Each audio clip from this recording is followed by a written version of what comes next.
তাহাজ্জুদের সময় বিশ্বনবী উঠে মায়েশারে বললেন, আয়েশা ও আমার কলিজার টুকরা হুমায়রা। মায়েশাকে আদর করে বিশ্বনবী হুমায়রা বলতেন। হুমায়রা মানি যেই মহিলা রেগে গেলে, খুশি হয়ে গেলে, রাগের চোটে, খুশির চোটে দুইটা গাল আনার ফলের মতো টকটকে লাল হয়ে যায়। কোন সুবহানাল্লাহ।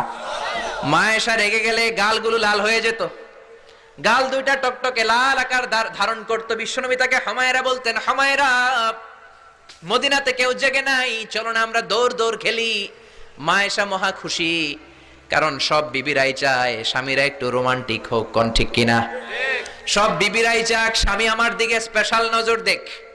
সব বিবিরা চায় স্বামী আমাকে নিয়ে পারলে একটু রেস্টুরেন্টে ঘুরতে যাক, স্বামীরা পারলে আমারে একটু বেড়াতে নিয়ে যাক। এরকম আবদার বিবিদের কাছে আছে না নাই? কিন্তু এমনও অনেক স্বামী খুঁজে পাবেন বছরের পর বছর যায়, বিবিরে সালামও দেয় না। আছে না নাই?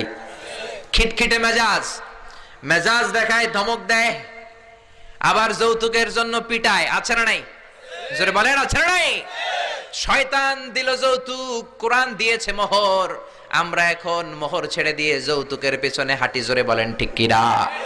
যৌতুকের চেয়ে জঘন্য অপরাধ সমাজে নাই।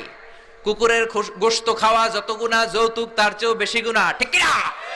কুকুরের গোশত খেলে একটা গুনাহ হয়, হারাম খাওয়ার গুনাহ হয়, কিন্তু যৌতুক খেলে দুইটা গুনাহ হয়। এক হলো হারাম খাওয়ার গুনাহ, দুই হচ্ছে শ্বশুর বাড়ির উপরে জুলুম করার গুনাহ। জোরে বলেন ঠিক কিনা? মায়েশা বললেন, ইয়া রাসূলুল্লাহ আমি দৌড়াদৌড়িতে রাজি।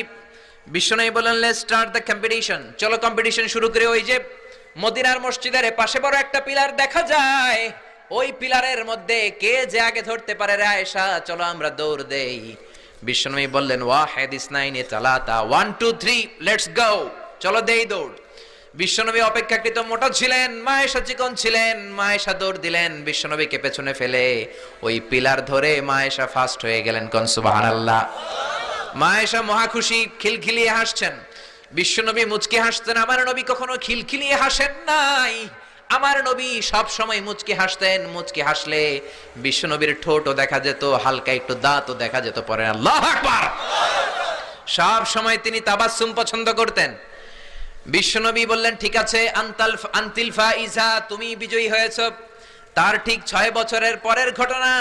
এই 6 বছরের ব্যবধানে মায়েশার আগের মতো চিকন নাই, মায়েশারে মোটা বানিয়ে দিয়েছে কে?